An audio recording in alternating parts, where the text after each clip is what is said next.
My guest today is Teresa Platt, or T.H. Platt, and Teresa has written a book called The Dark Side of Hunger Mountain. Hello, everyone.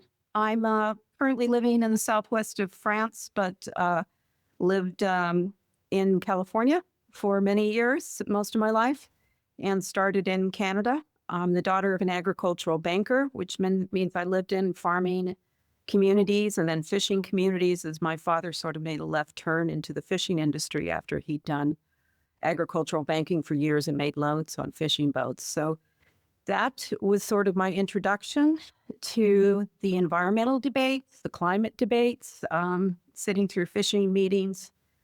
It's all about climate. It's the Pacific Ocean. So it was pretty interesting. My father had lost his hearing almost completely in World War II. So I ended up going to those meetings. My career basically was dependent on his handicap. So I ended up having to write reports for him on what was happening at the meetings. From there, I moved further into government affairs and communications and passed some legislation here and there, some federal level. That was a big push. Took quite a while to do that one. And then I thought, I really want to not just write a policy paper about what's going on in the U.S. with resource policy. I wanted to write fiction. I felt that was just a void that we hadn't really gone into. And every time you read about a book about someone involved in fishing or hunting or timber or any of the resource-based endeavors, they were always sort of wicked. And I thought that was just not true. They were hardworking, normal people like everyone on the planet. And so I started that book, writing pieces after meetings, sitting in airports, flying around the country, and working full time and raising children and, all those demands. So finally, I'm old enough to have some time, little money in the bank, and I sat down for a couple of winters in the southwest of France, isolated by the language, and really focused on the book, using a bunch of first readers around the planet from, maybe a dozen different countries and different backgrounds, and rewrote. And now I put it up on Substack. It's hit 26 countries. The reviews are really good. I've laid it out on Barnes & Noble, Amazon, talking about audiobooks, and I've got somebody who right now translated it into French. So we will see where the dark side of Hunger Mountain goes. But it's been a long journey. It's starting to feel pretty good hearing back from readers how much they engage with the characters, how much they're learning, how much they're enjoying the story. Completely different than, reviewing a scientific paper or giving input into one or writing congressional testimony. It's just a whole different medium, but really encouraging. So that's where I'm up to. Does that help a little bit set the stage there, Tom? It does. Would you say major themes in the book are how globalization and environmentalism affects real life for people who have jobs that are outdoor jobs, farmers, fishermen, et cetera? Is that what it's about? Yes. I worked, my father bought a boat in an international fishery, a high seas fishery, which means there were treaties and many countries involved.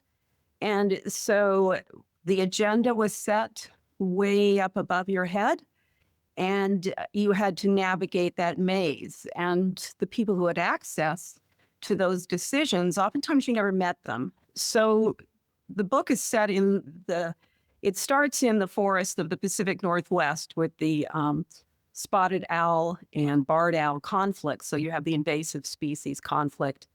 What happens if you don't manage a forest? What happens if you don't provide your own lumber? And with timber, you can start to see it roll out over 40 years as these policies start to have impact on local communities. How much control do you have at the local level? Realistically, not a lot. But America has a really strong constitution. So you see that battle happening at the local level as people try to get control over their communities again. So I was originally thinking I would set it in fishing, but it's, there's not a lot of scenery out there. If you ever made a movie out of it, it's a moving platform. Very hard to write in a romance when the fishermen are out for 90 days at sea. And I went to a timber meeting, and one of the loggers came up afterwards because I talked to him about the policies that had been imposed on the fishing industry where I was, that the scientists said if we all fished that way, we would collapse our fishery in 2 years, which is pretty sobering. And this logger came up, this lumberman came up and said, our issues are very similar. You'll collapse your industry in 2 years, but with the timber policies they're putting in place, it will be about 40 years. But when it collapses, everyone will see it because it will go up in smoke. And that's bad management. And so I took that advice and thought about it, because a fishery collapses in complete and total silence. It's just invisible. It's underwater. But a forest goes up in flames, takes out communities. Bad land management has real serious consequences. And so I decided that timber meeting, that I would switch the focus to timber. And so I wrote scenes, and I got input from loggers and people on the ground, and firefighters reviewed the firefighting scenes. And I think we got some helicopters and airplanes in there. There was a bush pilot in Australia who helped. So there's just, it's, they say you write a novel by yourself, but I don't think it's true. I think you pull in bits and pieces from people and the conversations you've had, and then you ask questions of brilliant people who, actually know what they're doing, and you weave it all through with characters to hold the interest of the reader. So that's what I did. And boy, foolish me, I'm starting the sequel. So what can I say? I just keep going. So do you want to talk in detail about the whole spotted owl versus barred owl fiasco? Yeah, a lot of your viewers, they sit down to read scientific papers, right? Yeah. Really read them. And, one of the first that I read, I was in the tuna dolphin fishery in the Eastern Tropical Pacific. And when I read that paper, the first paper on which all the policies were built, all the lawsuits were built, I was kind of shocked because I knew how the fishery worked. And the figures had been cherry picked. And they had thrown away all the great sets that the fishermen did where all the dolphins were released. And they had extrapolated the numbers to the entire fishery, even though most of the people operating the fishery couldn't fish in association with dolphins. They didn't have a helicopter. They didn't have a skiff. So immediately I knew all this when I read the paper. So silly me, I called up the scientist and asked him the questions, what's going on, And he said, Teresa, you know how this game is played. Well, I was, in my, 20s, 30s? I didn't know there was a game being played, but he did. He clearly was playing it. And that gave me, whoa, science is not always science. It's not always the truth.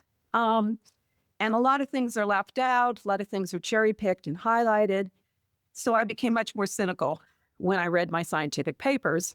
And I don't know how many I read, but I had a whole credenza full of fisheries papers by the time, I really understood that fishery. I had to sort of start again with timber, which is massive. There's so many forests around the world. They're all completely different. The management, the cultures, everything. So I chose one with a real strong conflict that had people working in English so I could ask questions. It was close enough for me to visit, see a timber mill, all of these different things.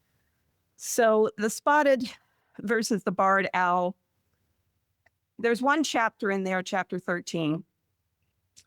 I'd finished the book, and the barred owl management plan came out in November of 2023. People were giving me input, but I was ready, done. And I didn't see it until February of 2024. Which means I had to read the barred owl management plan, which of course one of my lead characters would do. I have to know what she knows. And so I sat down to read that, and it was, it was 2 documents. It was, lots and lots of footnoted scientific papers. I think by the time I finished in February, I'd read about 1,000 pages, which now you have to turn into a chapter of reading the Barred Owl Management Plan. I'm really glad that I read it that late in, the scheme of things. I'd read the first draft that they'd done and these sort of things, but this one was sort of an eye opener. And I could see the things that they left out. There were no toxicology reports at all, even though there's massive poisoning among predator owls, predator birds of prey. It's just, it's massive. And there were no toxicology reports. They were going to bury the carcasses in the forest. And then the DNA studies that they'd done saying that these are 2 completely separate species. There was a paper that said that particular test that they were using was complete nonsense. And so can't remember how many papers had to be redone because the test that they were using was garbage. So you're just, oh my God, you're late at night reading this, piecing this together, getting the character to understand it. And then you have to weave it back through the bar scenes and all the other discussions of the novel. So by February last year, I was pretty much toast. By March, it was done. Then I had people visiting, and I think I hit the send button, the go live button on Substack in probably July. I was up in Holland, and people started reading it, came back, found my typos, gave input. Everyone knows the spotted owl story, so it really kind of hit a nerve. And I got some wonderful comments from people who were involved in the invasive species battle across the board. When is it? Should we eliminate all invasive species? Aren't we invasive species? How far do you want to take this debate? And, is it the red-haired whatever against blondes versus brunettes? I mean, we're all a little different. Are the redheads going extinct? Should we save them? They're native to Scotland. Should they really be in Southern California? You can take this as far as you want. I think it was the right choice because it is so well known. I'd done some work on invasive species in New Zealand and had done a management plan that I pitched, never got funding for it, but I pitched it for the New Zealand possum. So I kind of knew something about invasive species, but I was really shocked at what the government had proposed. And I was amazed at how many of the big bird groups were all in. The government's asking, they want to kill like 500,000 migratory birds protected under a treaty because they're slightly different from their cousins. And it's just, I don't think they'll get funding in this administration, but they never seem to go away. It just seems to continue. And it's caused havoc in timber management plans, communities. We're seeing, fires up and down, whole towns lost. And these things have real consequences. So I have these characters living in that world, which anyone who's living in fishing, farming, logging, mining, you live in that world. You know how this goes. And so it's a good read, but I think it takes people on a journey that a lot of people living in the city would never take. They would never meet these people, but they completely depend on them. Does that help you with why the spotted owl? Yeah, it does. I mean, it blows my mind that they really were going to shoot 500,000 barred owls, right? Yeah. Who is fighting back against that? Not enough. Yeah. The Audubon was all in. I was shocked. They didn't ask the questions that my character picked up when I read the science, which made me wonder how deep did they go on this science. Some of the invasive species people and some of the smaller groups, they were aghast. They were, a little shocked. But, it is government. It's pretty hard to stop this. And, these calls have to be done at night. You're going to need night vision goggles. I won't tell you the conclusion my character comes to because I'll give away the plot. But, for your people, if they're pressed for time, yeah, go to chapter 13 and enjoy the ride because it will just blow your mind as it did mine. But keep in mind that, I read 1,000 pages and had to digest all the science that was built on it. I thought my brain would explode, but you've been there. You've done that. I mean, everybody in resource issues has done it at some point. And sometimes it's really hidden. It's hard to find. But other times it's so obvious that it's just disgraceful, as it was in that fisheries paper that I read back in my 20s, 30s. The game that was being played with science, which that's not science. That's politics, that's economics, and it just doesn't serve as well. So I have a real respect for real scientists who search for the truth and try to communicate that and update as new information steps forward. Those guys are great. I love talking to those great guys. But the scientist / advocate who's got an agenda, I mean, they just shouldn't be anywhere near anything related to policy. They should be, maligned, separated from the herd, because it's embarrassing. It's embarrassing when you really, really see what they put forward. So do you think it even is a sure thing that the spotted owl and the barred owl are two distinct species? From what I read, no. And when I saw that the test that they were using was suspect, it was completely rejected. The answer is you're going to have to do all your DNA testing again with something that's got a little, robustness to it, to make the argument successfully. Because right now you're on very shaky ground, U.S. government. So where will it go? I doubt it'll get funding, but I would certainly love people to log in and take a look. The beauty of Substack is I can hyperlink. So, I've got the documents right there. You don't have to go searching. And then I pulled out passages that I thought were important, or my characters thought they were important. So there's sort of a dialogue going between one of my lead characters, who's a environmental reporter from Los Angeles, and the director of a logging association who's, read the report with the knowledge that she has and put Post-its all over this document because, that's the way you do it when you sit down with one of these documents. You start highlighting, Post-it notes, you call somebody, you grab another paper and read it. And so I this back and forth between the people on the ground and an environmental reporter who has, just a cursory knowledge of what's going on, but has to write it and communicate it. So, no, it was a difficult chapter to write. I'm glad, that I got the document that I did when I did, because if I'd had to rewrite in July, I probably couldn't have done it. So getting that in February while it was quiet in the southwest of France and cold outside and just diving in, that was just the right moment to finish that chapter. One thing I'm just noticing here on this, as an aside, I have the Kindle version up, and you can click the links there, and you can immediately read all of the papers. That's very handy. Yeah, it's almost like the paperback came last because it's just text. There's a few images in it, but it's probably the simplest thing to lay out. Substack is really interesting. No production costs, no delivery costs, and it went all over the planet so quickly.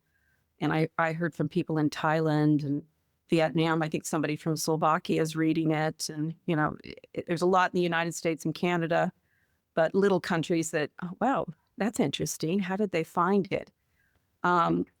So it's a new experience for me communicating that way, but you can put in beautiful 4-color photographs.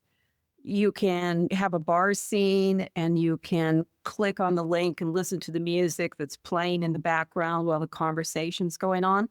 And that just added a whole nother visual and audio layer to the book, which you just can't do in a paperback.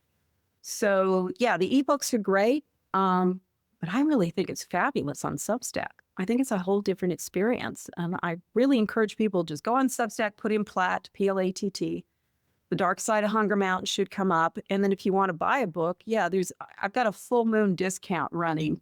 Every full moon, I knock Barnes and Noble and I knock Amazon down to, I'm getting nothing, hoping that maybe, hey, PayPal me $20 and we'll call it even. Because the payout ratios for these big platforms is just nothing. Substack's better, but Barnes and Noble and Amazon are sort of a joke. You get so little. But I've heard that's kind of the way it goes with books. Maybe you'll get $1 a book with a publishing company. So one man who pays $30 on Substack, he's carrying other people. And what happens when writers put books into libraries and people, see them, read them for free? So the whole how you move through this literary landscape with gatekeepers involved, that's a whole nother story. Yeah. So But this really could make a good movie, couldn't it? It looks like it to me. It really does. I really, I live in Southern California. I've got family and friends in the film industry. And I didn't realize how many films I actually watched over the years being from Southern California until I was recommending some to a friend in the UK. And I've seen a lot of movies. I mean, I've read a lot of fiction. I've read a lot of scientific reports. I've written, congressional testimony. I've testified. The whole gamut of communications. But I have to admit, when I wrote this, I said, it's a really visual story. It's a beautiful story. And because everyone has a forest that they can connect to somewhere near their homes, I think it can resonate with a lot of people versus my first thought that I'll write about, a tuna fishery that's invisible. And, not everybody goes out to sea. So can they really connect with this story? But every time you walk through a forest, there's something about that connection. So I thought this is the right setting for the story. I'll just have to learn about timber and I'll have to rely on people who know that and I'll have to read a lot. So, it took a long time to write the book. You want to talk about your connection to Willie Soon, or how did you meet Willie Soon, or start discussions with him? Anything? With Willie, I did some time at a DC think tank. So, of course, I was wrapping my brain around climate change and that debate. Willie's presentations always, I just love him. He's just funny and he tries to make it simple. And so I always search out, there's a new Willie Soon video. I've got to make time to watch it. I mean, Fred Singer's book, it's like this big, So you go to these meetings in DC where they're throwing around all these different things. Luckily, because I come from a fishery, which, it's atmospheric and waves and water and temperature, I had a little more grounding than if I just walked in the door, cold. But a lot of it is just way over your head. And so, yeah, I mean, Willie's just a treasure for communications. And his latest group of videos, I see he's put out another one, so I'll have to set some time aside and watch that. And I'm probably behind on a couple. But I just think he's, the whole communication part of science, it's the gatekeepers have got control. And there's a lot of money in certain agendas. Those have been winning for a long time. And, so, where do our policies take us? What do we pay for? What do we walk away from? What do we laugh at? And, I think Willie just does a really special job. So, he did one that had some pieces on timber in it. And I communicated with him and asked if I could maybe shorten that PowerPoint a little bit and use it somewhere in my book, which I haven't gotten to yet, but I'm definitely going to do it. And, so he was interested in the book and he mentioned, would you like to do a podcast? I said, sure. And that's how he referred me over to you. So I'm doing a podcast with Trent Luce. He's a rancher in the U.S. We do one every Wednesday, and we do a chapter every Wednesday. So I think I've got that podcast link up at the top of my Substack page. You know, it works like a website, so it's much better than just Kindle, right? Kindle's just a standalone book. Substack gives you a website option along with tabs and things. So you're building it out as you go. Sean Stone interviewed me when I was over in California. He's Oliver Stone's son, which I didn't know when we connected. It's a common name. He'd done a beautiful documentary, and I sent him an Instagram commenting on that, and then pitched the book, let him know I finished this, got introduced to him, and off we went on a podcast. So that link is there too. And that, you know, it just opens another door. You don't know where it's going, but we will see where the dark side of Hunger Mountain ends up in 10 years. We should connect every few years, and I'll tell you where it is now. But, I just searched for climate in the Kindle version, and there's 57 results found. You have a character saying it's all climate change and Corona now. I like that. I think that's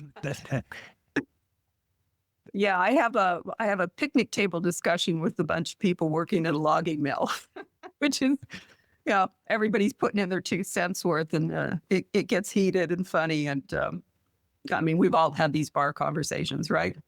So yeah, I mean, climate is it's probably the biggest environmental campaign I've ever seen. It was the biggest campaign ever done on the planet until COVID came and made it look simple and small. I mean, they shut down the planet with COVID. So wow, that's some power, you know?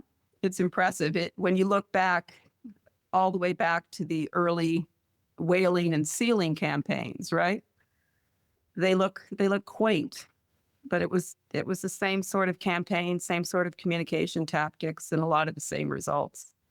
And for some reason, we don't seem to get very good at analyzing what we really need to know to understand what's a threat, what isn't, what's reality, what's fiction, what's crazy, you know, what makes sense. So quite a few yeah. people on my podcast have talked about what they see as a vibe shift, that people are kind of figuring out that this globalism thing is coming down on our heads. And are you seeing that as you talk to people, that people are kind of understanding what is happening to their lives, or how the globalists are kind of shoving this stuff down our throats? Are people realizing that more now than they were a couple of years ago?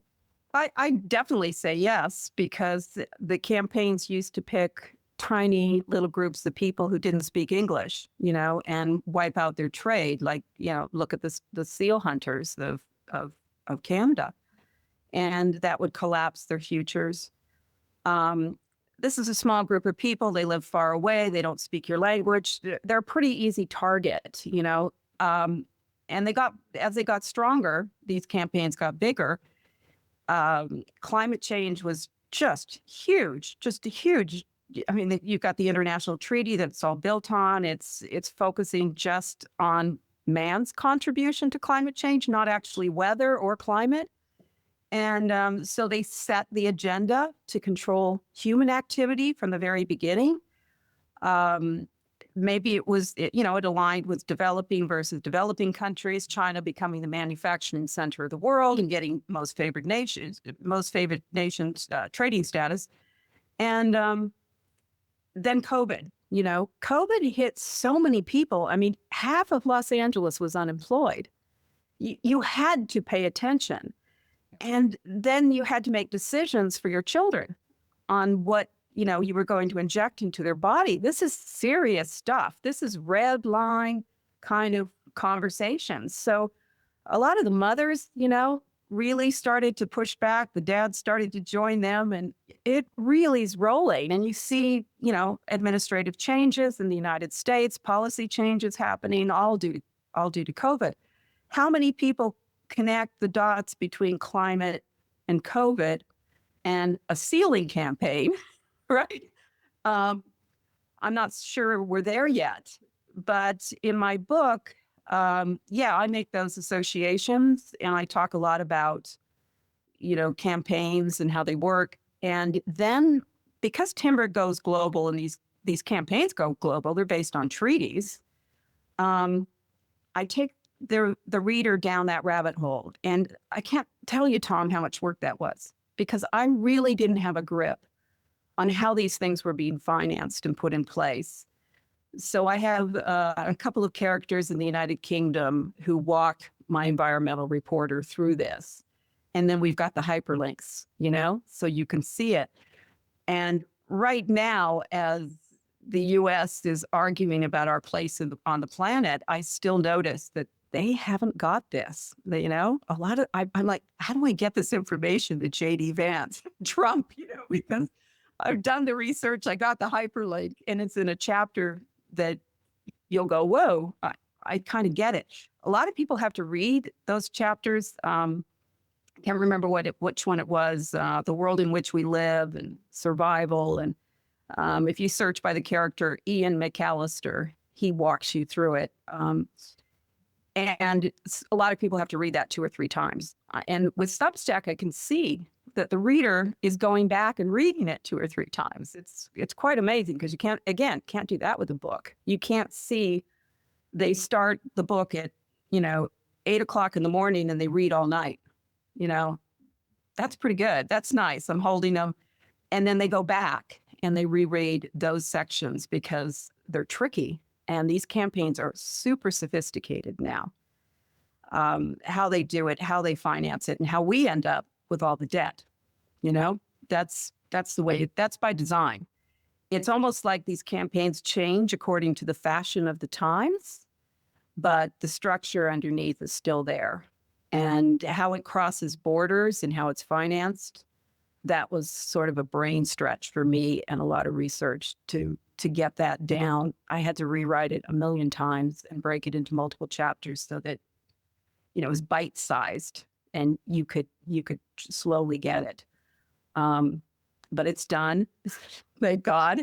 And well, when you finish the book, you'll see where I've left the characters. So the sequel will pick up and go, again, a little bit more global, because that's the world in which we live. It's not just a little timber town in the Pacific Northwest making decisions. That's not what's going on anymore. I'm not sure it ever did, maybe for a short period when America was new and young. But we have the treaty clause in the Constitution, and that trumps everything in the United States. That becomes the law of the land. And that's being utilized to generate agendas all over the world. Can you tell me again roughly how many years you spent working on the book and how many hours of research, roughly? That's very funny, Tom. Well, it was probably in my 30s when I started it, and would do it, I'm in between contracts and jobs. It's Christmas and the kids are away. Great. Maybe I can hammer out a few chapters. So we're talking, I turned 70 on March 1st. So we're talking 4 decades. And how much research? I have no idea, Tom. I have no idea. Did I give my eyesight for the cause? Probably a little bit. But, there's some things in life, it's like there's nobody else on this planet that can write this book. I just have this convergence of skills. And I've managed, because I did federal legislation, I managed to create a coalition of people in different industries that helped us pass, tuna fishing laws. Okay, that means I can reach out to them for input, and they'll trust me. They know me. Those, for a fishing person, a high seas fishing person to meet with logging communities is, it's pretty rare. So, and then because I sat through all those fisheries meetings, because my father had a hearing problem, right? He was an agricultural banker. He would have sat through those meetings and seen something different. But he had a hearing problem. So I'm in those meetings and I'm listening and reading and talking to scientists. I think some of it, because I was female, I was a little oddball in the group. And so they were more receptive to having a conversation. Well, who is this person? Why isn't your father here? So it was often, it was 200 men and me in a meeting. So I got access, And really good scientists, you pick up the phone, you call them, they're happy to discuss what they've written. Not that many people call them. So I always found they were receptive and they would give me more info, and then I could follow them further. So there was the time at the think tank in DC where I went to the climate change meetings. All these things add layers of complexity to who you are. And you're unusual on the planet when you have these things. So I thought, I'm the only person who can write this book. And I'm going to damn well finish it before I die. I'm not going to die with this thing on my hard drive, and we've all got those sitting on our hard drive, right? I'm going to finish this sucker, or I'm going to learn how to speak French, or I'm going to learn how to make a good baguette, whatever it is, you really bite into it. And so I think if you're in government affairs, you've got some communication skills and you're interested and curious, you've got coalition building skills. There's just this whole skill set that comes together there. So it got transferred into the book, but I really did feel that fiction had to be done. It was just something we weren't doing. We were staying away from it, and people were not relating emotionally to how important these debates are about your future and the future of the planet. So I think fiction was the right choice. I think that location, the timber, the visual concepts. And for me, because of the government affairs, I'm a little bit of a bulldog. I will hang in there until the policy is done and the law is passed. And that served me well, because I could have given this up 20 years ago and it was a stupid idea. I got other things to do with my life, right? We all do. But no, I wasn't going to let it go. I was having to finish it. So that's where it is. So any plans at all to produce an Audible version of it? Absolutely. I wanted to get the words right, which means I have to hear back from people. And so there were typos here and there. Again, I'm working without a publisher. I'm working without an editor. I've sent out, I can't tell you how many emails. My first ones, were typed and mailed to publishers and agents, et cetera. The gatekeepers are really not interested in the story, but I think the public is. So I just kept at it. And then Substack made it possible. If I had to do it a different way, like in a book, that would be different. Sitting on a shelf. But the digital revolution changed all that. So I'm sorry, refresh my memory. Your question was? Oh, producing an Audible version of the book? Yeah. Yes. One of my first readers is dyslexic, and she gets all her content from audiobooks. So I played around with the audio software, but it was a little mechanical, and the words were not quite finished yet. And now that I'm translating it into French, that means the French translator is going back and he's reading those English passages, and he may find something. I want to do a little tightening on chapter 11, which is a conference call I have this afternoon with a logger. And so am I there for audio yet? Well, I looked at the prices. There's some really great audio actors out there. But I'd also like to do it in multiple languages. And so that means the team that I would assemble would be working in French and Spanish and English all at the same time. That's going to take a budget. So how much do I set aside for that? I don't know if you're familiar with Warren Smith. He's a young man that went viral when Elon Musk put out a tweet where he was interacting with a student, and he became sort of the poster boy for critical thinking. Yeah, I did too. And then he lost his job at the school, But of course, I sent him an email when I saw the first one saying how much I enjoyed the video. And then when I heard he lost his job, I was just so shocked, I was so sorry.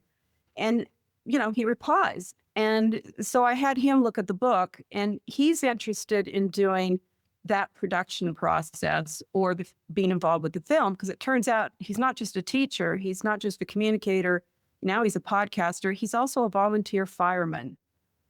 So when I saw that, So I reached out, sent him a proposal for turning it into film and audio with a budget, which somebody's pitched to the timber barons, and it's sort of moving around. So if you've got a patron of the arts in your audience who's interested in this kind of a project, I've got the PowerPoint because I'm that kind of person. So yeah, I've got the budget. I've talked to the two producers on how this works. I kind of have an idea of where the pitfalls are. Hollywood, of course, is in complete and total disarray. And so that's an opportunity and a challenge at the same time. But we're thinking definitely along the same lines, but I would love a multi-language version. And I think with AI, this is possible. This is really possible. You could do this on a small budget with an independent production company. You don't need the big guys anymore. And it's kind of exciting. So yeah, but for me, I'm going to have to outsource that. I will concentrate on the sequel because that's what I can do, right? I'm the only one that can do that. Other people can do translating. Other people can do the audio. I need to secure a budget, which means I need to make a PowerPoint, which I've done, and pitch it. And so, yeah, people are watching this and they want to be a patron of the arts. Yeah, there we go. So we have a product. What is this PowerPoint that you have? It's a pitch? What is it? It's audio and film. I think I called it the Film Fund. I might have changed it because I wanted to include audio. And it's maybe 10 slides that I did for a bunch of timber barons that were meeting. I wasn't in the room, but a friend was. And so, you get some interest and you pitch it again and again, as you do with any project. And eventually somebody says, I'm in. But if you don't have the PowerPoint, the budget worked up, and some sort of a team compiled, right? So I have a logger, Bruce Vincent. I have Jim Peterson from Evergreen Magazine. I have Warren Smith, who, has the skills and is, because he's a teacher, he also has young people that he could pull into a team together, which I think would be great. We could film on timberland, so I have this whole thing sort of packaged together. And, people will say, hey, have you got that PowerPoint? Yeah, I got the PowerPoint. Well, we got a meeting. Great. Let me go back in and update. Way it goes again. So yeah, there's a PowerPoint with slides and the whole thing. Hyperlinks, you name it. You don't want to do that PowerPoint right now here, do you? Well, I'm on my phone, so the answer is no. But if you want, of course, I will send you the PowerPoint, and you can we can discuss it. I mean, on another podcast, or get another couple of people involved or whatever. These things are not easy to pull off, right? I mean, just look what it took me to write the damn book. But I think it would really make a great movie. It would make a great series. And definitely it has to go into audio because there's a huge audience. I'd love to catch the guys who are driving, 1,000 miles a week in trucks across Canada. The guys who are hauling logs, the guys out there working on the high seas, listening on their headphones. Yeah, I mean, I'd love to catch all those people and have them listen to it as they go. So there's different languages there. And yeah, it's definitely on the list. It's on the to-do list, Tom. Okay. So off the top of your head, what are some of the biggest and worst unintended consequences of this globalism push or environmentalist push? Do you have specific things that you can just point to that people who are new to it can understand? Well, I think the treaties are negotiated by the powerful players to their advantage, which means you end up with more consolidation. Consolidation, unfortunately, pushes out the small players where there's a lot of innovation.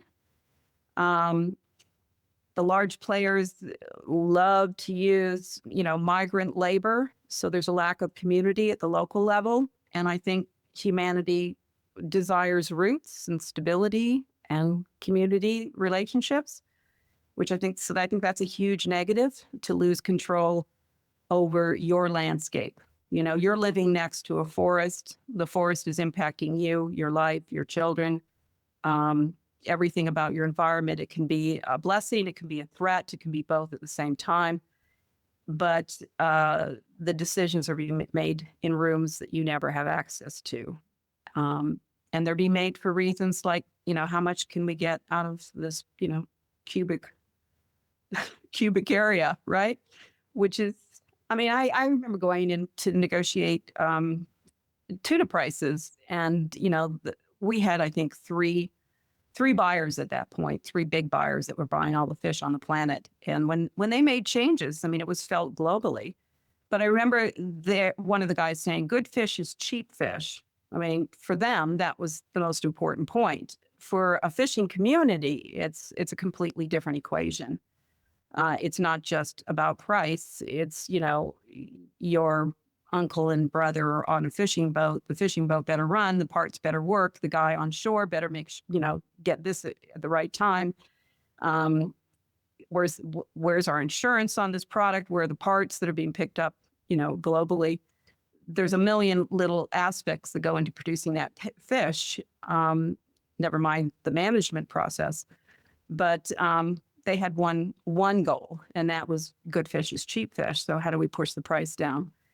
And, that's not the best way to manage the planet, So they shouldn't be the only ones at the treaty table, but generally the ones with all the money, and they're the ones that go. So those decisions are benefiting large corporations, and we're seeing more and more consolidation, less and less local control.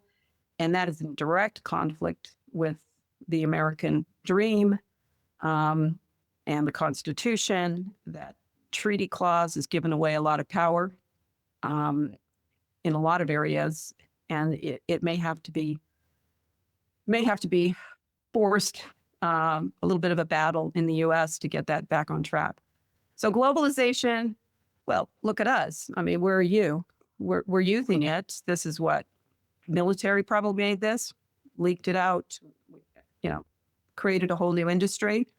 But this is part of the military industrial complex that's connecting us right now. So there's some things in globalization that I love. The fact that, I can sit here talking about, well, I think I'll use AI and, Google Translate to do audio versions and translate into multiple languages.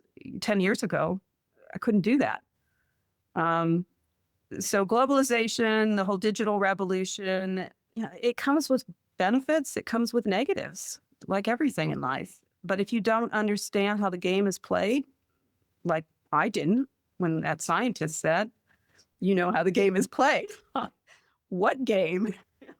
I didn't know there was a game. So if you don't understand how the game is played, you're at a real disadvantage. And a scientific report doesn't spell that out to you. A scientific meeting doesn't spell that out to you. But fiction can walk you through it with characters in an emotional environment so that you connect. And now I get it. Now I get it. So, I think, does that answer your question a little bit on? Yeah. So it is more about power and money, and maybe the people who are pushing this whole spotted owl thing, it's not because they sincerely care about spotted owls. That's not the number one motivation. Do you think a lot of times that they're just kind of using these environmental issues to try to gain power, et cetera?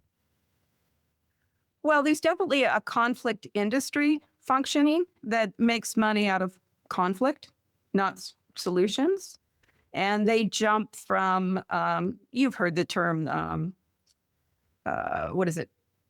Megafauna, charismatic megafauna. Yes. Yeah. Okay. So, in our fishery, the dolphin was the charismatic megafauna. And I'd be sitting right next to Greenpeace at these meetings. And they were so focused on the dolphin. I said, look, if we were using fisheries equipment that would kill all of the jellyfish in the Pacific Ocean, just wipe them off the face of the earth, could you save the jellyfish?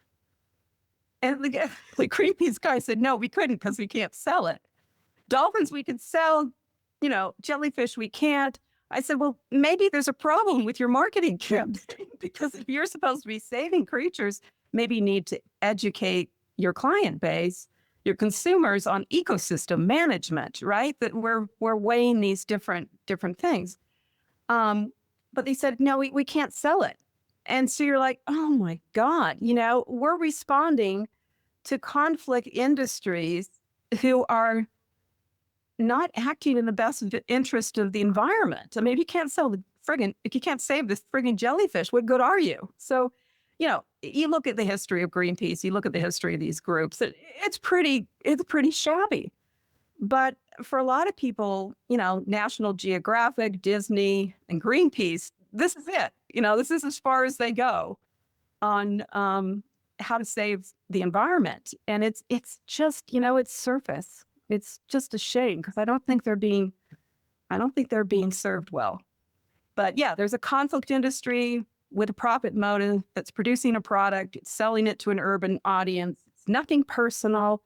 You're going to have to, understand how that business functions if you want to engage in communications regarding any sort of resource industry. And you're going to have to engage in communications a lot. And a lot of them don't. They just go silent. So I remember going on one of the big timber industry sites and typing in spotted owl into the search engine. They had no hits at all, So you're just like, where are they in this debate? Are they not interested? Well, the big guys were doing pretty well with the spotted owl debate. They were picking up land cheap and they were getting bigger. So for them, it was a benefit. For the little community that got shut down, not so much. Not so much. I mean, for some of them, they said, it's like working in a war zone. There were death threats.